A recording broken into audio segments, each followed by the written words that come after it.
before the power of God overflows, it has to fill us. Let's go to Ezekiel 47. Ézéchiel 47. En fait, c'est dans ce texte, Ézéchiel 37 et Ézéchiel 47, que Dieu m'avait conduit à avoir la révélation pour le nom de l'église Cité du Réveil. C'est en rapport avec ces deux textes-là. Ezekiel 47, read verse 1 to 12. We won't read everything, but we'll read a few principles. Because they're talking about overflow. What happened when the anointing, the oil overflows, and why the oil have to overflow. There's a purpose. The enemy attacks, God set the table, he anoints us, and oil overflows. In that verse, Psalm 23 verse 5, to go attack the enemies. One of the purpose of the anointing, to fight on our behalf, go attack the enemies. And then in Ezekiel 47, this is a vision. Ezekiel is one of the prophet that talk, we call it, God speaks to him through dream, visions, and God speaks to him through symbols, images. But there are messages in those images. He also is a prophet. So when you read Ezekiel, be careful. Most of the prophecy in Ezekiel have been fulfilled. Most, not all, most. But there are some in Ezekiel 47 and 48, I think the last chapter. There are parts that have not been fulfilled yet. But I believe most of them have been fulfilled. Ezekiel 37 has been fulfilled. Ezekiel 47, part of it. Donc, Ézéchiel 47, c'est prophétique. Alors, quand vous lisez un texte prophétique, un conseil spirituel, biblique, pour comprendre les Écritures, quand vous lisez un texte dans la Bible, il faut commencer par identifier la nature du texte que vous lisez. Parce que nous sommes là pour aussi former les prédicateurs, les serviteurs de Dieu, pour savoir comment maîtriser les textes de la Bible et les enseigner. Et si Dieu me fait grâce, avant que Jésus ne retourne, dans ma vision que Dieu m'a donnée, c'est aussi former les serviteurs de Dieu. Former les disciples. Alors, pas des enseignements, pas de formation. L'un des problèmes dans les églises de réveil, c'est la manière où on manipule, la manière où, quel est le terme? On massacre. Si la parole de Dieu, là, les Écritures étaient un homme, ou un être vivant, il serait en train de crier, la manière dont on manipule les textes de la Bible. Un conseil. Quand vous lisez, ça demande beaucoup de travail. Ça demande beaucoup de travail pour préparer les textes bibliques, même les messages. Quand vous lisez un texte, la première chose que vous devez comprendre, déterminer la nature du texte que vous lisez. Parce que Dieu a parlé de différentes manières. Dieu n'a pas utilisé seulement une méthode pour parler. Dans Ézéchiel, ce sont des messages prophétiques. C'est un prophète et Dieu a utilisé des symboles. On appelle ça message typologique. Et dans ce symbole-là, Dieu a donné des explications. Donc, vous ne pouvez pas, quand Dieu a expliqué un symbole, toi tu viens, tu prends un texte, tu donnes ta propre explication. Mais Dieu a déjà expliqué cet élément-là. Très dangereux. Parce qu'il y a beaucoup de gens qui prêchent, qui enseignent les choses, parce que c'est ça qu'on leur a appris. Mais on a la responsabilité d'examiner les textes bibliques. C'est pourquoi nous serons jugés et nous n'aurons pas d'excuses parce que c'est comme ça qu'on nous a appris, parce que nous vivons au XXIe siècle. Nous avons beaucoup de choses qui nous aident. Nous ne devons pas vivre notre vie chrétienne dans une boîte doctrinale. Non, nous sommes ouverts. Nous vivons dans un temps ouvert. Il y a beaucoup de versions bibliques. Il y a beaucoup de dénominations que nous comprenons aujourd'hui, qu'il n'y a pas seulement les catholiques, la version des catholiques, il n'y a pas seulement la version des baptistes, il n'y a pas seulement la version des mouvements de réveil, il n'y a pas seulement la version des mouvements de restauration, il n'y a pas seulement la version de chaque groupe. Chaque groupe essaye de donner l'explication selon leur compréhension. Mais notre objectif en tant que serviteur de Dieu, aller prendre les messages tels que Dieu l'a donné quand Dieu communiquait les messages. C'est quoi il voulait faire passer. Nous devons arriver là-bas. Et quand nous parlons avec confiance que vraiment c'est ça que Dieu voulait communiquer. Donc pour revenir dans le message, Ézéchiel 47, c'est prophétique. Une partie est accomplie. Le verset 12, Apocalypse parle de ça. Mais dans cette vision, qui est symbolique, il a parlé du temple. Il parle de l'eau qui sort dans les temples. Je crois que cette partie, c'est Actes chapitre 2. Joël a prophétisé sur ça. Pierre a accompli. C'est pourquoi je dis, il y a certaines prophéties qui sont déjà accomplies. Une prophétie accomplie, excusez-moi, parce que beaucoup de gens veulent seulement que nous parlons seulement d'Alléluia, Alléluia, là, ils reçoivent pas. Mais nous avons aussi la responsabilité de former, quand vous lisez la Bible, vous la comprenez, telle que Dieu l'a donnée. On ne peut pas lire Acte 2 comme une promesse qui viendra. Acte 2, c'est l'accomplissement de Joël 2. Acte 2, en grande partie, c'est l'accomplissement d'Ézéchiel 47. Il y a une grande partie de cette vision, de cette prophétie qui s'est accomplie. Il y a une partie qui ne s'est pas accomplie. Quand vous lisez dans Luc chapitre 4, Jésus est entré dans la synagogue. On lui a donné le livre. On ne lui a pas dit ouvrir. Lui-même a ouvert. Quand il a fini la lecture, il a dit, aujourd'hui, ça c'est Jésus, dans Luc 4, je vois le verset 17, 18, 19 et suivant. Il dit, aujourd'hui, cette parole, ça c'était Isaïe qui lisait. Il dit, cette parole de l'écriture s'est accomplie au milieu de vous. Ah, c'était quel jour?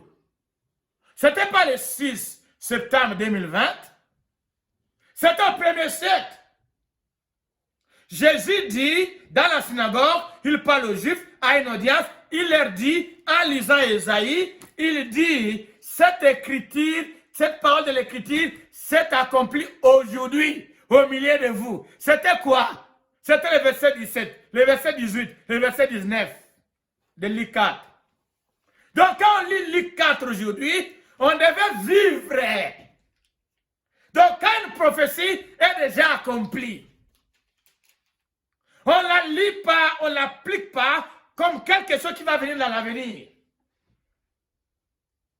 On l'applique comme, oh papa, tu as déjà promis, tu as déjà accompli. Nous devons entrer dans l'accomplissement de cette prophétie. Donc, nous devons être la génération qui vit ces choses-là, qui expérimente ces choses-là.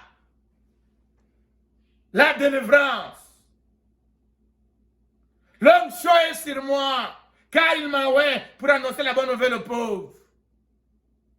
C'était quand il avait dit, aujourd'hui, c'est accompli au milieu de vous. Nous ne pouvons pas lire.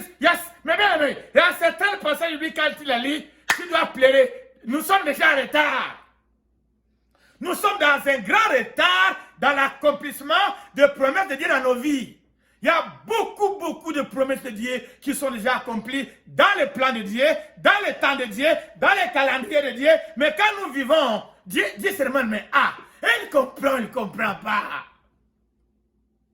C'est pourquoi quand on parle, ce sont les violents qui vont s'en emparer. Toi, tu lis la Bible en train seulement de pleurer, en train seulement de blâmer, en train seulement de pleurer, les autres travaillent, moi je n'avance pas. Mais Dieu au ciel, il s'est déjà accompli. C'est à toi d'aller épuiser. C'est à toi par la foi d'aller marcher épuisé. On va parler d'épuiser tout à l'heure.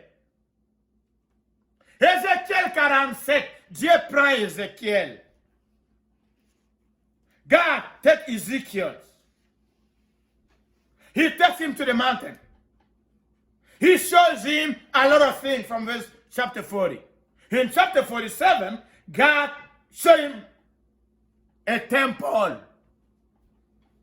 Le temple, voilà le rôle de l'église. Le temple là, c'est toi. Le temple là, c'est moi. Mes bien-aimés, tous les enfants de Dieu, pas seulement les prophètes, pas seulement les pasteurs. C'est la vision de Dieu qui est déjà accomplie dans Acte 2, parce qu'il avait dit, tout est cher. Tout est cher.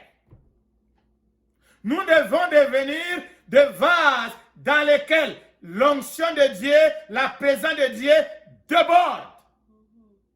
Rempli déborde. C'est la vision de Dieu. C'est le plan de Dieu. Dans l'église de Dieu, il n'y a pas un groupe qui est loin et notre groupe est mendiant des choses spirituelles. Les églises du réveil ont créé une condition, ont créé des situations où il y a un groupe qui est loin. Et puis les autres, c'est comme les mendiants spirituels. On doit venir derrière eux, mendier un peu de ça, mendier un peu de ça. Je suis ici pour te révéler dans le plan de Dieu la vision pour que tu sois rempli du Saint-Esprit et que déjà accompli. Le jour de la Pentecôte, dans Acte 2, il a dit, mes serviteurs et mes servantes prophétiseront. Donc, tous serviteurs de Dieu, que tu sois prophète, que tu sois intercesseur, si tu te crois serviteur de Dieu, la capacité est libérée. La promesse est pour toi. Il y a une différence entre prophétiser et avoir le ministère de prophétie. Des choses différentes. Mais chaque enfant de Dieu, tout enfant de Dieu peut prophétiser. Parce que prophétiser, c'est parler de la part de Dieu. Dieu peut donner un message pour parler de sa part. Il paye. Alors dans Ézéchiel 47, il montre les choses qui devaient arriver à l'avenir. Nous sommes aujourd'hui, quand nous lisons, ce n'est plus l'avenir, nous regardons dans le passé, parce que c'est déjà accompli. C'est comme ça la vie chrétienne. Ce qui était dans l'Ancien Testament, les promesses c'était futures. Il est regardé dans l'avenir. Le premier était futur, c'est déjà accompli. Ceux qui ont vécu dans les premiers siècles, ils ont vécu ça. En 2020, nous devons regarder en arrière pour voir, oh, c'était déjà accompli, et venir s'acquérir. Il lui a montré l'eau qui coulait du temple. L'église, c'est toi. Mais bien aimé, le Dieu que nous cherchions devait venir de toi. Il n'habite pas dans, il a dit, il n'habite pas dans les temples fabriqués par les mains des hommes. Il parle de bâtiments.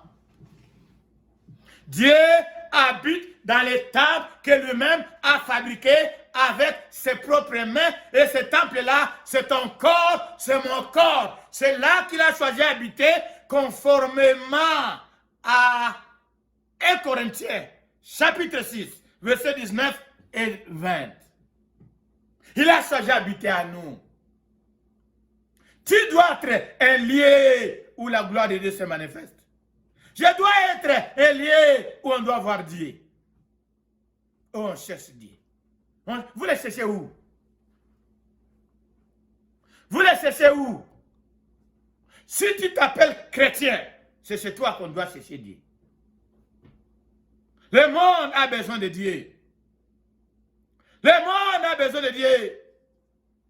Cette lumière-là, cette gloire-là devait sortir de chez nous. C'est pourquoi Jésus avait dit, ça sortira de ton cœur. Ça sortira de là. De là. La rivière là devait couler de nous. Il lui a fait montrer une rivière qui coulait. Alléluia. Amen. Rivière qui coulait. Alors, la rivière coulait. Et puis il a fait l'expérience de traverser la rivière. Et puis cet homme était en train de mesurer. Il y a 4 niveaux d'onction. 4 niveaux d'onction. 1. L'eau était aux chevilles. Je me sens comme je ne vais pas terminer. C'est comme s'il y a beaucoup de choses à expliquer, mais je vais sauter. Cheville. Numéro 2. Knees et genoux. Numéro 3. Ouest, âge. Numéro 4. Une rivière. C'est là ça devient une coupe qui overflow. C'est ça que nous avons besoin.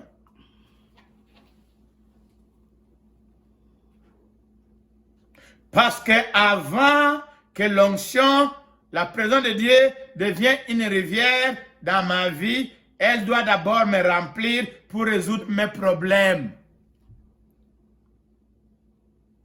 4 niveaux d'eau. 4 niveaux d'onction dans la vie des enfants de Dieu de l'Église. Premier niveau. Si on ne prie pas, on va prier la semaine. Niveau numéro 1, cheville, ça veut dire quoi? Ça veut dire que depuis qu'on a accepté Jésus, l'onction est là. Tous les enfants de Dieu ont l'onction. C'est la dimension qui diffère. C'est pourquoi nous croyons, je crois, que chaque personne qui a accepté Jésus, il a le Saint-Esprit. C'est pourquoi Dieu montre ici la vision 4 niveaux. Numéro 1. L'eau, qui est la présence de Dieu. La présence de Dieu ici est représentée par l'eau. Ailleurs, c'est représenté par l'huile. Ailleurs, c'est représenté par les daves. Mais ici, c'est l'eau. Aux chevilles. Ça veut dire quoi? La présence de Dieu dans ta vie est au niveau des chevilles. C'est grave. Le niveau le plus grave. Ça veut dire quoi? Ça veut dire que si Dieu ne contrôle ta vie qu'au niveau des chevilles. Les chevilles, le rôle, c'est quoi? C'est au pied. Hein? Le pied sert à quoi? Can you help me, please? À marcher. À quoi le pied sert? À marcher. Ça veut dire que toi, depuis que tu es en Christ, il y a un domaine qui est sous le contrôle de Dieu. C'est le pied. C'est-à-dire que Dieu, tu permets Dieu, le Saint-Esprit, à diriger tes pieds, où mettre tes pieds. Tu ne vas pas partout. Il y a des lieux où tu ne vas pas. Tu écoutes la parole de Dieu. Tu obéis Dieu. Mais le grand problème, c'est les restes des domaines de ta vie sont sous le contrôle de ta chair. Toi-même. Exemple. Tes mains sont sous ton contrôle. Ça veut dire quoi? Les mains servent à travailler. Action. Ça veut dire que tout ce que tu fais dans le reste de ta vie, c'est sous ton contrôle. Contrôle du monde.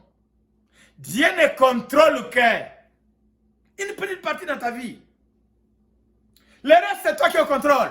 La preuve, examine-toi. Ce que tu fais avec tes mains, c'est pour travailler, pour agir, pour opérer. Et une autre dimension, si l'eau dans ta vie, c'est seulement au niveau des orteils là, au niveau des ankles, ça veut dire que ta bouche est encore sous le contrôle de toi-même et du monde. Ça veut dire que toi, tu utilises ta bouche n'importe comment. C'est toi qui es au contrôle. Tout ce qui sort de ta bouche là,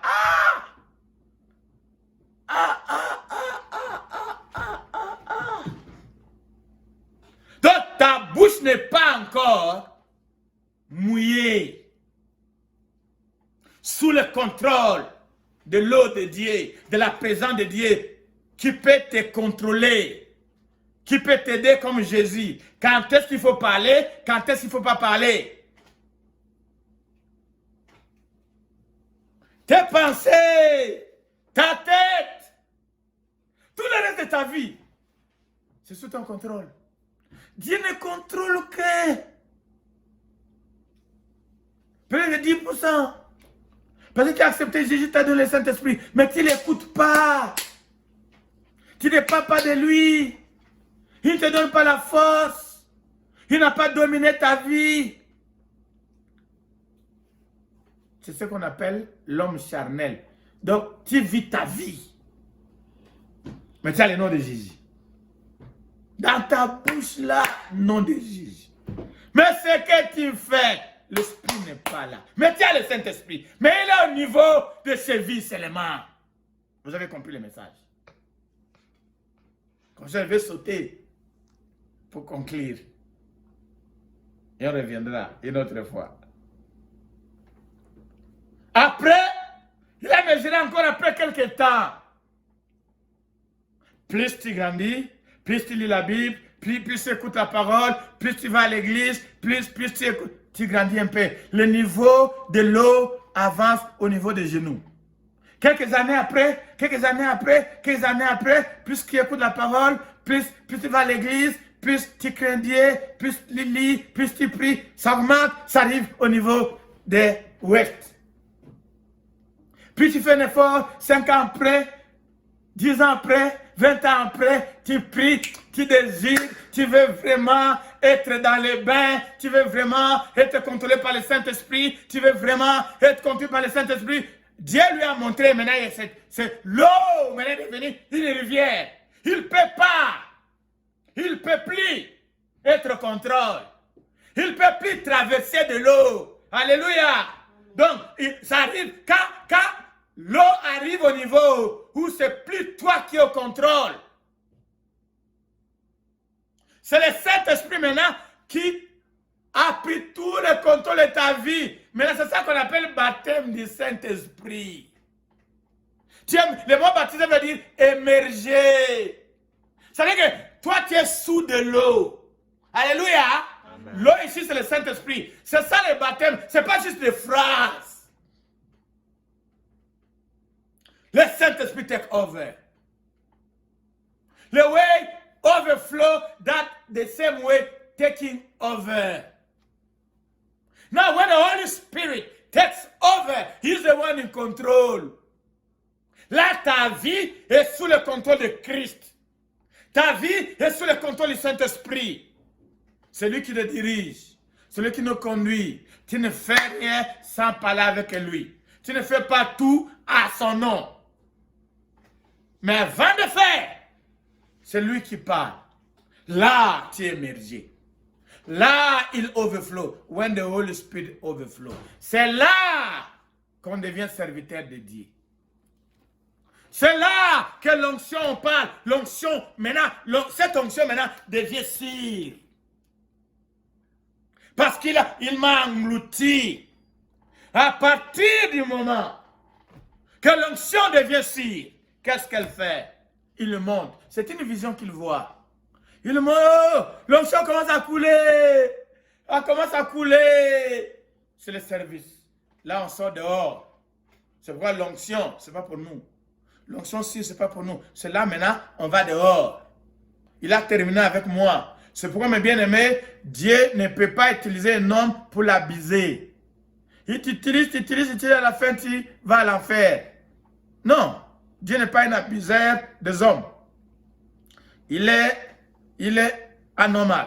Ce n'est pas le plan de Dieu d'utiliser quelqu'un dans les miracles, dans les signes, dans les prodiges, et à la fin de la vie, la personne va à l'enfer. C'est pourquoi Dieu a warned. Il a warned dans Matthieu 7.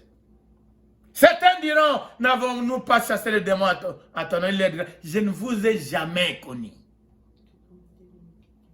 Vous qui commettiez l'iniquité. Donc, je ne vous avais jamais connu. Parce que vous avez fait des choses à son nom, mais ce n'est pas lui qui est au contrôle. Quand l'eau coule, c'est pourquoi le titre de ce message, when there is an overflow, what happened? We'll pick up next time, whenever next time will be. But before we pray, one thing I want you to know, or two, we're going to pray for two things. Il le montre. L'eau coule, l'eau coule, l'eau coule. Ça, c'est la vision. Il voit tout ça dans la vision. Ça, c'est le rôle de l'Église. L'eau devait sortir de l'Église.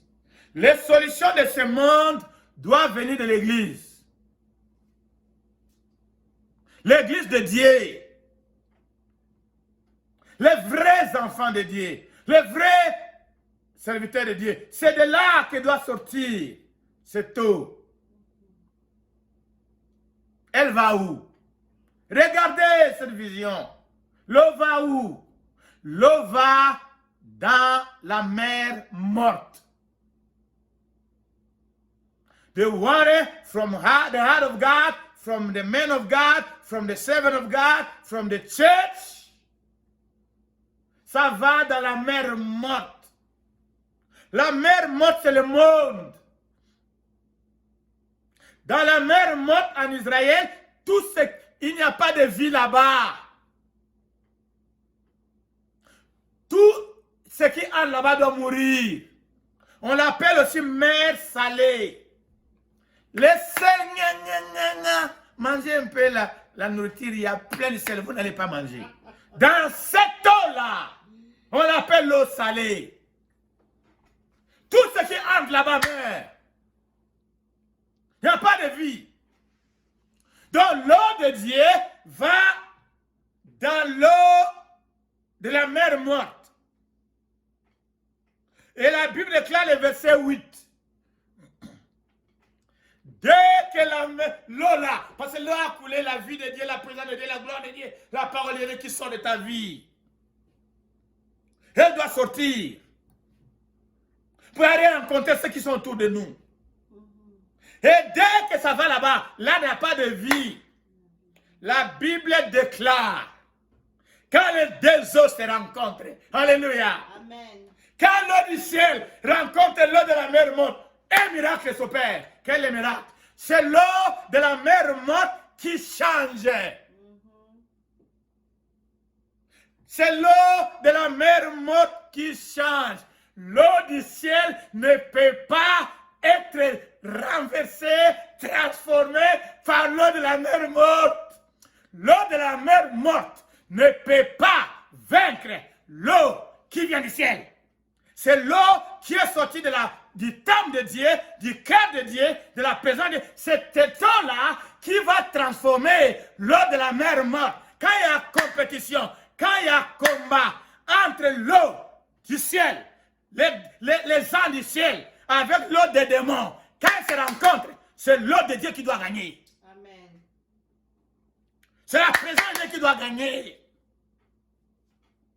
La Bible déclare dans le verset 8, dès que l'eau des ciels, du temple, qui sort de ta vie, quand il sort une parole, où il y a de l'eau de Dieu, pour aller rencontrer une parole de Satan, c'est la parole de Dieu qui doit gagner. Amen.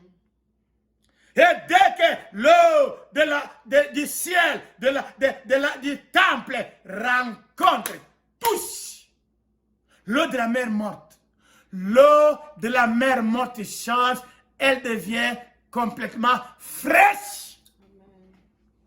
D'autres versions disent, elle devient healed. En anglais. Healed. Donc, cette eau était malade. Elle devient changée, elle devient transformée, elle devient bénie. Maintenant, on peut la boire. Pour conclure, c'est pour dire ceci. Le reste viendra après. Tout homme sur la planète Terre, toute femme sur la planète Terre, la première indication qu'une personne a été visitée et touchée par Dieu, par l'onction de Dieu, s'appelle purification. Amen. Parce que cette eau du ciel, quand elle rencontre l'eau de la mer morte, elle la purifie. Amen. Elle la change. Elle la transforme. Mais bien aimé, beaucoup de paroles au sujet de l'onction, beaucoup de compétitions, beaucoup de combats, beaucoup de dialogues au sujet de l'onction. Comment on peut déterminer une personne qui a été visitée par l'onction qui vient de Dieu? C'est par le changement. Il doit y avoir un changement radical dans la vie de cette personne. La vie doit devenir fraîche. La vie doit devenir pure. La vie va devenir changée. Les autres choses viendront. Tu vas voir, il y a d'autres choses matérielles. Mais la première, elle n'est pas matérielle. L'objectif numéro 1 de l'onction, ce n'est pas nous rendre riches. Ce n'est pas nous donner 1 million. Ce n'est pas que nous puissions bâtir des grandes maisons. Si tu travailles, Dieu te bénit, tu as droit de construire ta maison comme tu veux. Mais l'eau du ciel, l'onction de Dieu, le travail numéro 1, quand Dieu envoie sa puissance, c'est pour d'abord purifier les vases, purifier l'homme, changer l'homme. Il y a beaucoup de gens qui parlent beaucoup au nom du Saint-Esprit, beaucoup de bruit. Aujourd'hui, il y a beaucoup de gens qui croient. Hein? Avoir l'onction de parler en haute voix, avoir l'onction de crier. Non, ce n'est pas de bruit. C'est le résultat. Ce résultat, c'est la transformation de la vie. On voit une personne qui était empirique. Ah, elle a changé. On voit une personne qui était menteur. Elle a changé. Parce qu'elle a été touchée par l'eau du ciel. Elle a maintenant la nature de Dieu. Le premier rôle, le premier objectif de l'onction de Dieu, de la présence de Dieu, c'est pour créer la nature de Dieu en nous, à suivre. Mettons-nous debout, nous allons prier. L'eau déborde. C'est pour nous remplir. C'est pour nous changer. C'est pour nous bénir. C'est pour nous rendre puissants. C'est pour nous rendre glorieux. Alléluia. Amen. Nous allons prier au Seigneur qu'il verse. Qu'il verse. Parce que la vision est déjà accomplie. Maintenant, nous allons lui demander que ça devienne réalité dans la vie de chacun de nous. Nous voulons vivre ça. Nous voulons vivre ça, Saint-Esprit. Je demande que chacun lève les mains. Demande à Dieu que sa vie soit touchée. Que sa vie soit remplie. Que Dieu le visite. Pour changer sa vie. Et pour bénir sa vie. Et pour remplir sa vie. Prions le Seigneur. Papa, au nom de Jésus. Pendant que nous levons les mains au ciel. We pray Ask God Seigneur Dieu de gloire, les différentes to visit you onction dans la vie. with His life, Gloire, je prie. that water from heaven Vos will touch your life, ma vie, Seigneur Dieu de to gloire, change you, celle-là, to give you His character, le contrôle de ma vie, and to fill you with His power. de ma vie.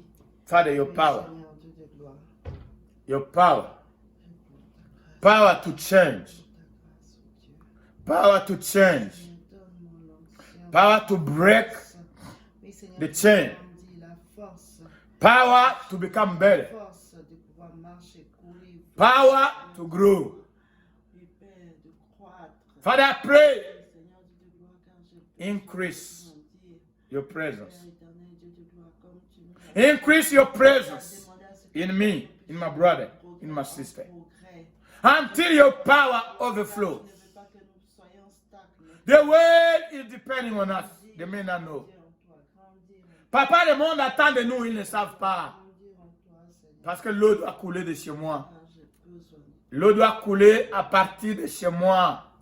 L'eau doit couler à partir de mon cœur. L'eau doit couler à partir de ma bouche. Remplis-moi et de bord. Remplis de bord. Pendant que tu remplis, pendant que tu oins, pendant que tu débordes, les démons ne peuvent pas mettre leurs mains. Le feu va les embrasser. Le feu va les toucher. Papa, je bénis ton nom de nous renouveler. Cette semaine, je prie pour ta visitation dans chaque maison. Ta visitation dans chaque famille. Chaque jeune, chaque femme. Before we close, we go praying for back to school. You continue to apply anointing oil to your children. Continuons à appliquer l'huile d'onction à nos enfants, à nous-mêmes, en route avant d'aller au travail. Healthcare workers, teachers, headmasters, businessmen, every member of our community.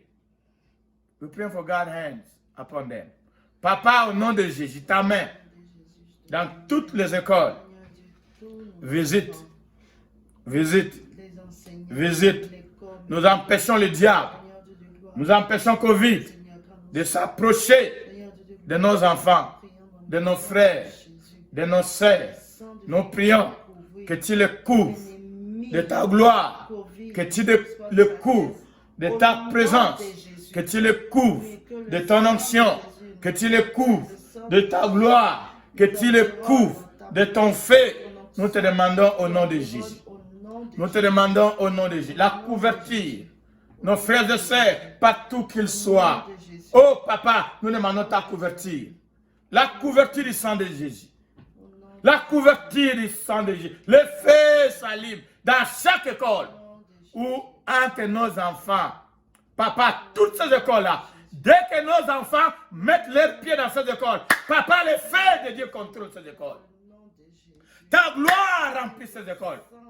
Parce qu'il a déclaré tous les coufflerats, les pas de vos pieds, je vous les donne. Papa, nous réclamons toutes les écoles pour toi. Nous réclamons tous les milieux de travail, tous les warehouses, papa, où nos frères et nos sœurs travaillent. Nous proclamons ta gloire, nous proclamons ton feu, nous proclamons ta présence, nous proclamons ta gloire, papa. Manifeste-toi.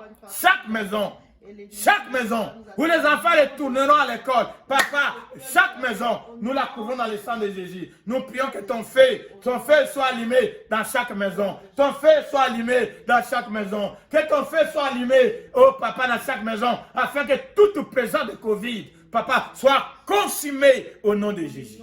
Consumé au nom de Jésus. On nous fera la guerre, on ne vaincra point. On ne vaincra point. On ne vaincra point. On vaincra point nos enfants. Nos enfants ne seront pas vaincus. Au nom de Jésus. Nos enfants, nos maris, nos femmes, nos époux ne seront pas vaincus. Au nom de Jésus. On ne va pas nous vaincre. Au nom de Jésus. Nous ne serons pas vaincus. Au nom de Jésus. Nous ne serons pas vaincus. Au nom de Jésus. On ne sera pas vaincu par Covid. Au contraire, nous déclarons Covid sous nos pieds au nom de Jésus. Nous déclarons les ennemis sous nos pieds au nom de Jésus. Nous déclarons, papa, oh, la force de Covid soit anéantie, anéantie, anéantie. Tous les ennemis sous nos pieds au nom de Jésus.